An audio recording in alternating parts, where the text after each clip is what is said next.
जेवर एयरपोर्ट पर commercial flights का संचालन शुरू। पहली फ्लाइट को दिया गया वाटर कैनन सल्यूट। फ्लाइट में 172 किसान सवार। आज पौड़ी के दौरे पर सिंह पुष्कर सिंह धामी विज्ञान संग्रहालय का करेंगे लोकार्पण। रामलीला मैदान में आयोजित महोत्सव में होंगे शामिल।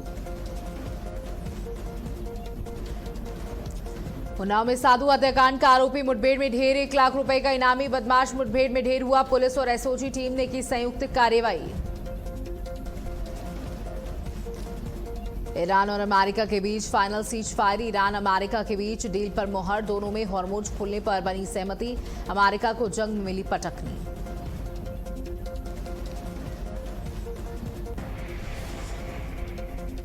नमस्कार, आप देख रहे हैं भारत अपडेट। मैं हूं आपके साथ सौम्य अवस्थी। बुलेटिन की शुरुआत करेंगे जहां फ्रांस से स्लोवाकिया पहुंचे प्रधानमंत्री नरेंद्र मोदी। स्लोवाकिया के प्रधानमंत्री और राष्ट्रपति से करेंगे मुलाकात।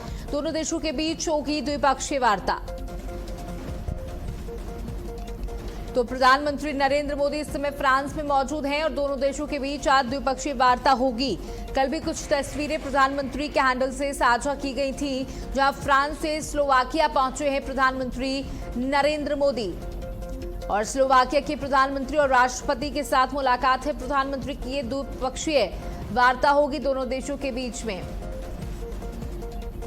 समिट में हिस्सा लेने पहुंचे प्रधानमंत्री और स्लोवाकिया पहुंचे और जहां पर आज उनकी मुलाकात देश के राष्ट्रपति और प्रधानमंत्री के साथ होगी।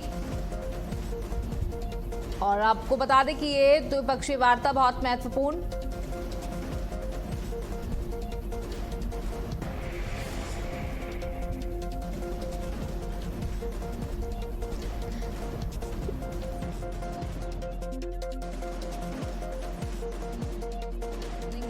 मुलाकात दोनों देशों के बीच होगी द्विपक्षीय वार्ता।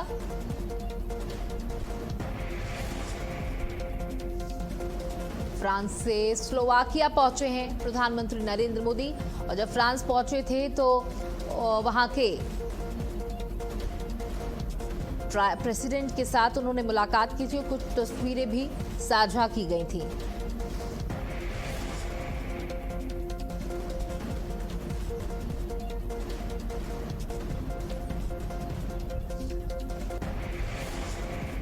प्रदेशवासियों के नाम सीएम योगी आदित्यनाथ का पत्र।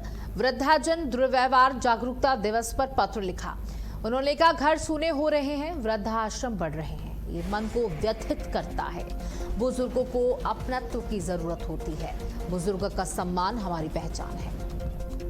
वृद्धाजन दुर्व्यवहार जागरूकता दिवस पर आज मुख्यमंत्री ने एक पत्र लिखा जो बहुत ही इमोशनल रहा। उन्होंने कहा, अब घर सूने हो रहे हैं और वृद्धाश्रम बढ़ रहे हैं। उनका सबसे बड़ा संकेत था कि लोग आज अपने बूढ़े माँ बाप को, जैसे वो बूढ़े हो जाते हैं, उन्हें वृद्धाश्रम भेज देते हैं, उन्हें वृद्धाश्रम में रहने को मजबूर कर देते हैं। और ऐसे बच्चों को प्रधानमंत्री ने कहा कि बुजुर्गों को प्रेम की जरूरत है। जैसे जैसे वो बुजुर्ग होते हैं वैसे वैसे वो बच्चे बनते जाते हैं और जैसे बच्चों को लाड़ प्यार स्नेह की जरूरत होती है, वैसे ही बुजुर्गों को भी लाड़ प्यार और स्नेह सम्मान की सिर्फ भूख होती है। इसके अलावा वो आपसे इससे अधिक कुछ नहीं चाहते। बुजुर्गों का सम्मान करिए और हमारे देश में बुजुर्गों का सम्मान ही हमारी पहचान है। उन्होंने कहा, जिन माँ बाप ने आपको चलना सिखाया, आगे बढ़ना सिखाया, उंगली पकड़कर आपने पूरी दुनिया देखी, आज जो उनका साथ इस तरीके से छोड़ना क्रूरता है। मुख्यमंत्री ने अपने पत्र में लिखा कि घर अब सूने हो रहे हैं और वृद्धाश्रम में भीड़ बढ़ती जा रही। देखिए, वाकई ये बिल्कुल सही बात मुख्यमंत्री ने अपने पत्र में लिखा, क्योंकि वृद्धाश्रम जब आप जाएंगे तो वहां पर देखेंगे कि किस तरीके से महिलाएं और पुरुष दोनों ही बुजुर्ग वृद्धाश्रम में मौजूद हैं, अपने बच्चों को याद करते हैं, लेकिन उनके बच्चे उन्हें छोड़कर दूर चले जाते हैं।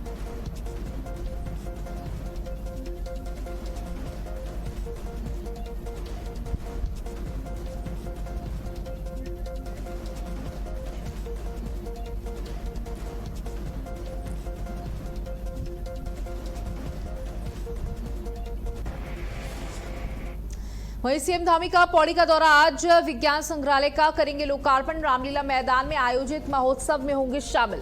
सीएम धामी का पौड़ी का दौरा आज विज्ञान संग्रहालय का करेंगे लोकार्पण।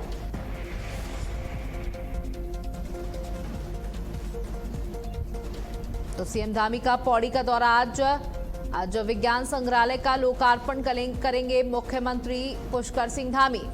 उसके बाद रामलीला मैदान पहुंचेंगे, वहां पर आयोजित महोत्सव में भी शिरकत करेंगे, हिस्सा लेंगे, शामिल होंगे।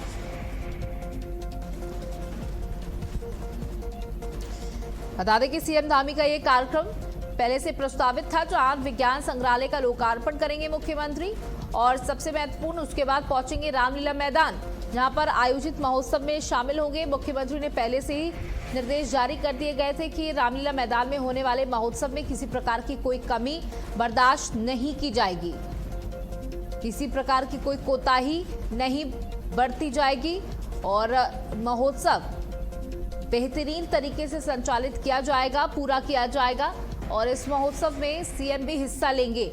साथ ही आपको बता दें कि विज्ञान संग्रहालय का भी लोकार्पण करेंगे मुख्यमंत्री।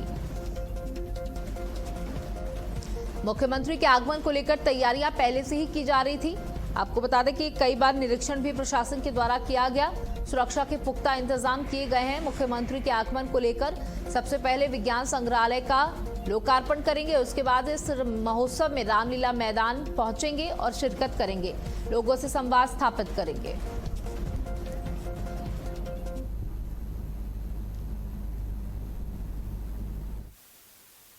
माननीय प्रधानमंत्री श्री नरेंद्र मोदी जी के अनवरत रूप से प्रधानमंत्री के रूप में काम करते हुए 12 साल का कालखंड पूरा हो रहा है और वो निर्वाचित देश की आज़ादी के बाद निर्वाचित प्रधानमंत्री के रूप में सर्वाधिक कालखंड तक काम करने वाले प्रधानमंत्री के रूप में उनका ऐतिहासिक रिकॉर्ड आज दर्ज हो गया है। देखिए,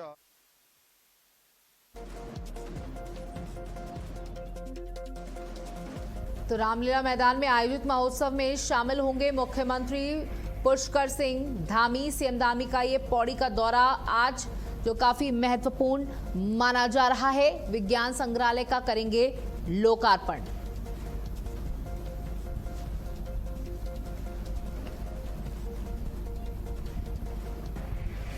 मुख्यमंत्री के कार्यक्रम को लेकर आपको बता दें कि तैयारियां पहले से की जा रही थी। सुरक्षा व्यवस्था को दुरुस्त रखने के लिए अधिकारियों को निर्देशित कर दिया गया था और लगातार चेकिंग की जा रही थी, निरीक्षण किया जा रहा था। और आज ये कार्यक्रम सीएम का प्रस्तावित है, जहां सबसे पहले विज्ञान संग्रहालय का लोकार्पण करेंगे।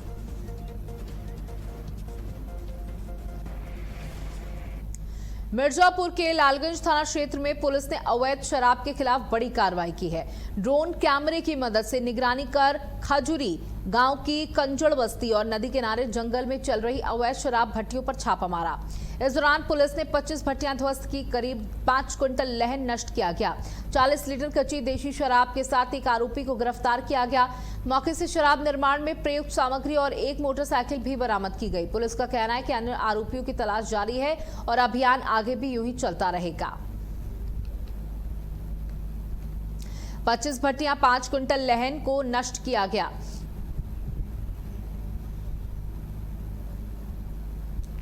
चालीस लीटर कच्ची शराब के साथ आरोपी को गिरफ्तार किया गया, जहां जंगल और नदी किनारे चल रहा था धंधा।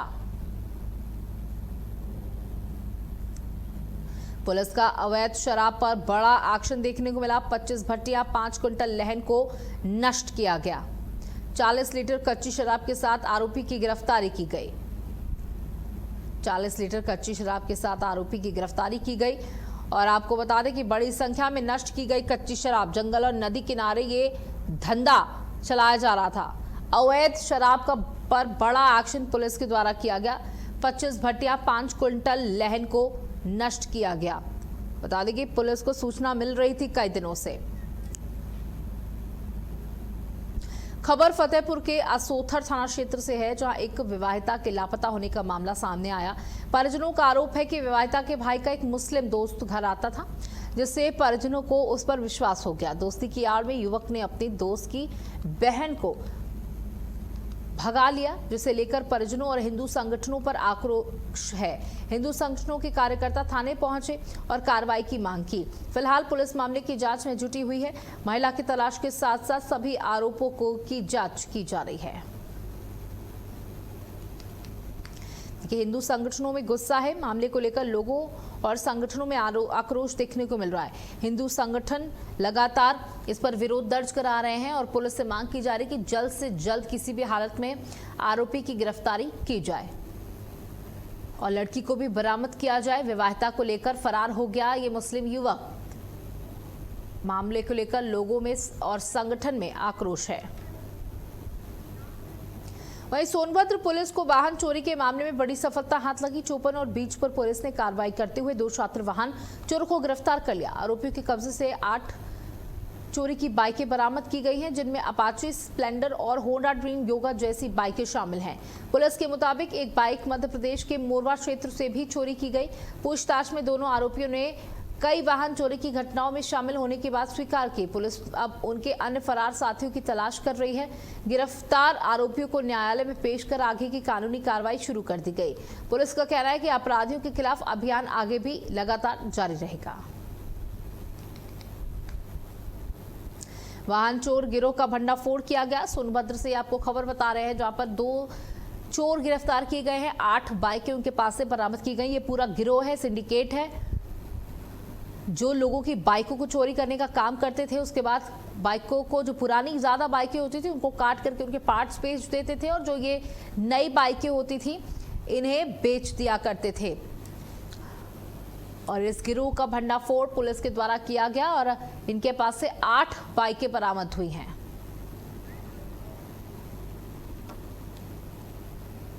चोरी की घटनाओं पर अंकुश लगाने और वाहन चोरों को गिरफ्तार करने के लिए एक बड़ा अभियान चलाया जा रहा है, सघन अभियान चलाया जा रहा है। इसी अभियान के क्रम में थाना चौपन पुलिस और थाना बीजपुर पुलिस को बड़ी सफलता मिली है। दोनों थानों के द्वारा 2 अभियुक्तों सातिर वाहन चोरों को गिरफ्तार करते हुए कई वाहन चोरी के मुकदमों का अनावरण किया गया है। थाना चौपन पुलिस के द्वारा 13-14 जून 2026 की रात्रि में डाला स्थित वैष्णो देवी मंदिर के पास बैगा टोला मार्ग पर संदिग्ध व्यक्ति एवं वाहनों की चेकिंग। कानपुर के भगवतदास घाट इलाके में रहने वाले लोगों को कैंटोनमेंट बोर्ड की ओर से मकान खाली करने का नोटिस दिया गया। नोटिस मिलने के बाद बस्ती में रहने वाले परिवारों में चिंता का माहौल है। लोगों का कहना है कि उन्हें कम समय में घर खाली करने के लिए कहा जा रहा है, जबकि उनके सामने रहने की बड़ी समस्या खड़ी हो गई है। अपनी परेशानी लेकर बस्ती के लोग बीजेपी सांसद रमेश अवस्थी से मिले और मदद की मांग की। सांसद ने लोगों को भरोसा दिलाया कि बिना वैकल्पिक व्यवस्था के किसी को बेघर नहीं किया जाएगा। उन्होंने कहा कि इस मामले में प्रशासन और संबंधित अधिकारियों से बातचीत की जाएगी और लोगों की समस्याओं का समाधान निकालने की कोशिश की जाएगी। बताया जा रहा है कि बस्ती में करीब 450 घर हैं, जिनमें से पहले चरण में 45 से 50 मकानों को नोटिस जारी किया गया है।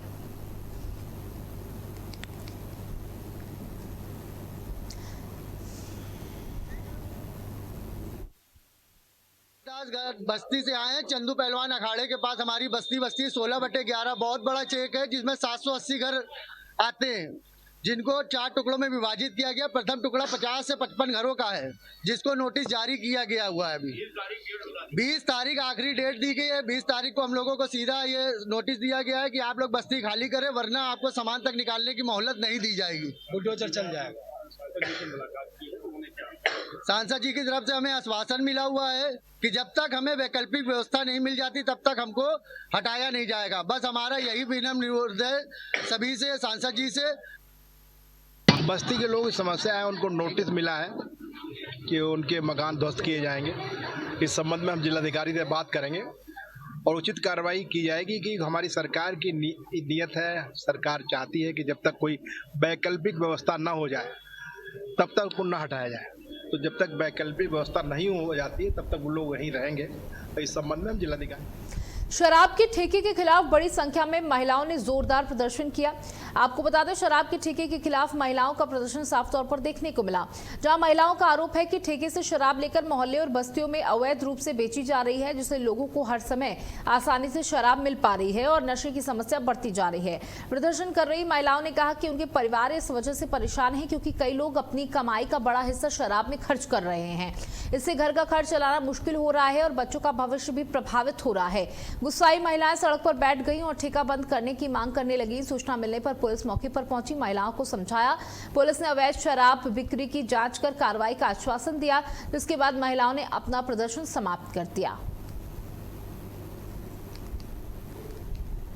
तो देखिए, शराब से परेशान महिलाओं ने प्रदर्शन किया, विरोध दर्ज कराया।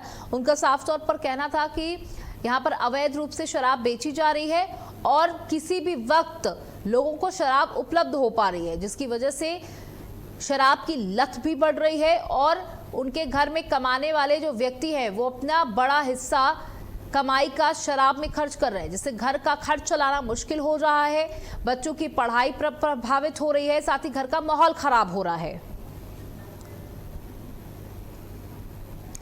बुलंदशहर के गांव सिकोई में गैस सिलेंडर में अचानक से आग लग गई। हादसे में पिता और उसके 2 बच्चे बुरी तरीके से झुलस गए। गैस सिलेंडर का लीक करना हादसे की मुख्य वजह बताया जा रहा है। शोर सुनकर पड़ोसी मौके पर पहुंचे, किस तरह से आग पर काबू पाया गया। घायलों को कल्याण सिंह मेडिकल लाया गया, जहां घायलों का उपचार जारी है।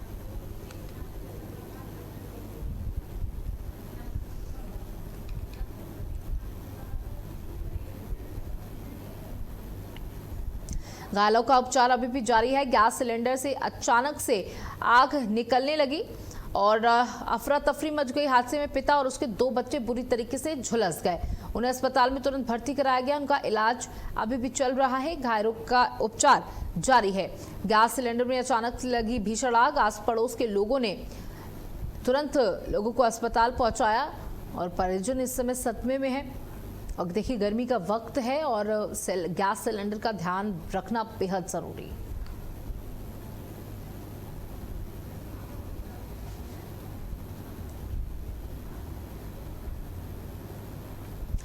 घायलों का उपचार अभी भी अस्पताल में चल रहा है। आपको बता दें कि गैस सिलेंडर लीक करने की वजह से यह हादसा हुआ।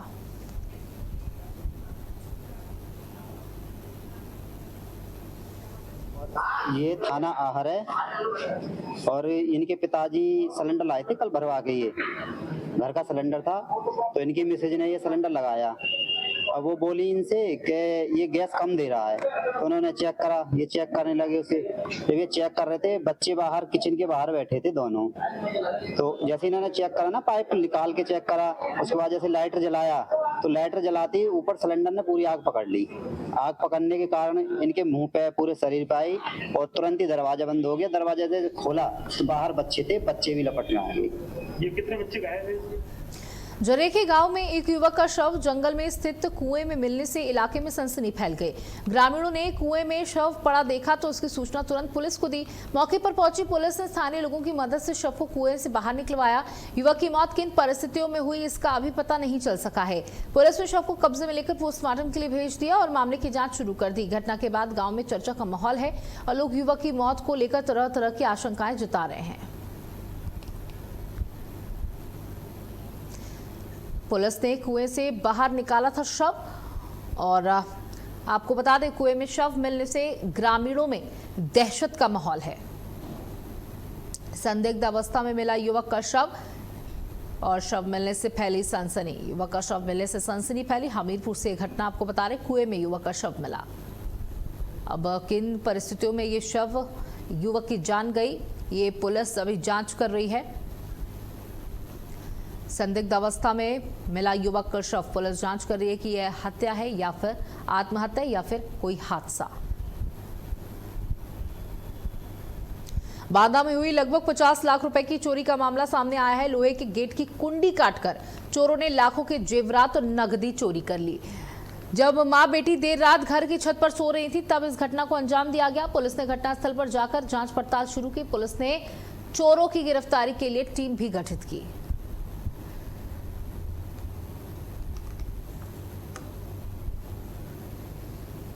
पुलिस ने घटनास्थल पर जाकर जांच पड़ताल शुरू की है।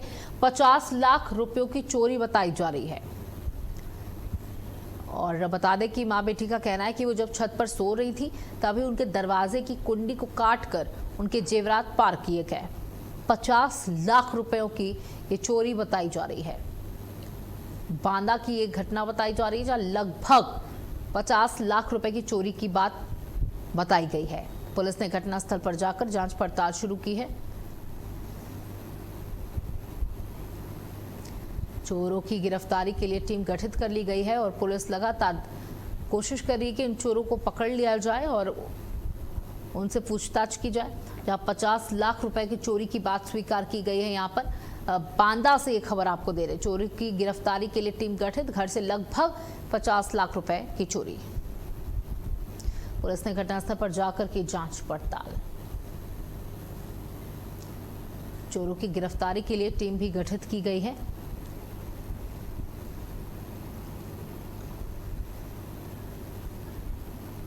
बता दें कि बांदा में लगातार चोरी की घटनाएं बढ़ रही हैं। चौकी क्षेत्र करतल स्थित ग्राम नहरी में कुछ अज्ञात व्यक्ति द्वारा नकबजनी की घटना कारित की गई है। सूचना का संज्ञान लेते हुए तत्काल थाना पुलिस आज दिनांक 14/6/2026 को थाना नारायणी को सूचना प्राप्त हुई कि चौकी क्षेत्र करतल स्थित ग्राम नहरी में कुछ अज्ञात व्यक्ति द्वारा नकबजनी की घटना कारित की गई है। सूचना का संज्ञान लेते हुए तत्काल थाना पुलिस टीम, फॉरेंसिक टीम एवं सर्विलांस टीम द्वारा मौका मुआयना करते हुए भौतिक, इलेक्ट्रॉनिक एवं फॉरेंसिक साक्ष्यों का संकलन किया गया। घटना के संबंध में तहरीर प्राप्त कर सुसंगत धाराओं में अभियोग पंजीकृत कर लिया गया है।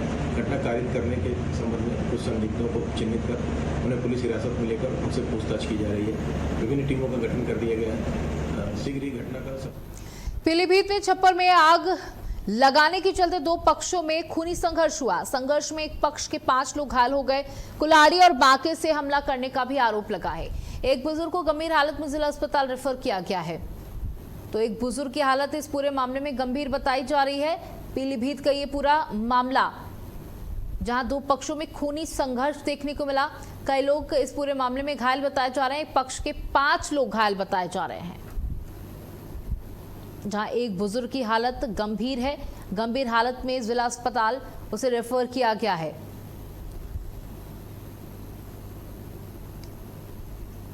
तो दो पक्षों में हुआ खूनी संघर्ष। 5 लोग एक पक्ष के गंभीर रूप से घायल बताए जा रहे हैं। आपको बता दें, कुल्हाड़ी और बांके से हमला करने का भी आरोप लगा है। एक पक्ष के 5 लोग गंभीर रूप से घायल। छप्पर में आग लगाने के चलते दोनों पक्षों में खूनी संघर्ष हो गया। देखिए, संघर्ष में 5 लोग गंभीर रूप से घायल हुए हैं और एक बुजुर्ग की हालत काफी गंभीर बताई जा रही है, जिन्हें जिला अस्पताल रेफर किया गया है।